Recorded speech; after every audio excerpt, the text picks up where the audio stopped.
এক ছিল মোহিত নামে ছোট্ট একটি ছেলে। সে খুব শান্ত, নম্র আর সবার সাথে ভালো ব্যবহার করত।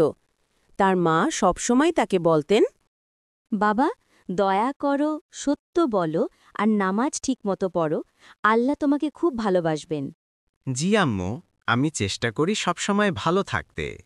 একদিন স্কুল থেকে বাড়ি ফেরার পথে মোহিত দেখল রাস্তার পাশে একটি ছোট্ট বিড়াল বাচ্চা কাঁদছে। বৃষ্টি পড়ে ভিজে একেবারে কাঁপছে। মোহিত দৌড়ে গিয়ে বিড়ালটাকে কোলে নিল।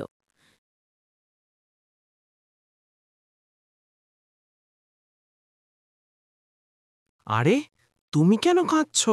ঠান্ডায় পুরো ভিজে গেছ। রাসূল সাল্লাল্লাহু আলাইহি ওয়াসাল্লাম বলেছেন পশুদের প্রতি দয়া করতে। তোমাকে আমি একা ফেলে রাখব না। চলো, তোমাকে বাড়ি নিয়ে যাই। আমি তোমার জন্য দোয়া করছি আল্লাহর কাছে। হে আল্লাহ, ছোট এই প্রাণীটাকে সুস্থ করে দাও আর আমাকে ভালো কাজ করার তৌফিক দাও। আমি তোমার জন্য দোয়া করছি। এখন তুমি ভালো হয়ে যাবে।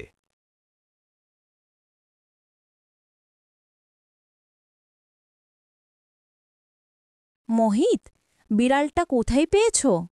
রাস্তার ধারে কাঁদছিল আম্মু। খুব ঠান্ডায় কাঁপছিল। ওকে সাহায্য না করলে চলতো না। বেশ, তুমি খুব ভালো কাজ করেছ। ওকে ভেতরে নাও, গরম কাপড় দাও, খাবার দাও। তুমি চিন্তা করিও না, আল্লাহ তোমার বিড়াল বন্ধুকে ঠিক করে দিবে, তাই চিন্তার কোনো কারণ নেই। তোমাকে দেখে মনে হচ্ছে তুমি এখন মনে হয় সুস্থ হয়ে গেছ। যাক, আমি আল্লাহ তাআলার কাছে শুকরিয়া জানাই, তুমি এখন ভালো হচ্ছ বন্ধু।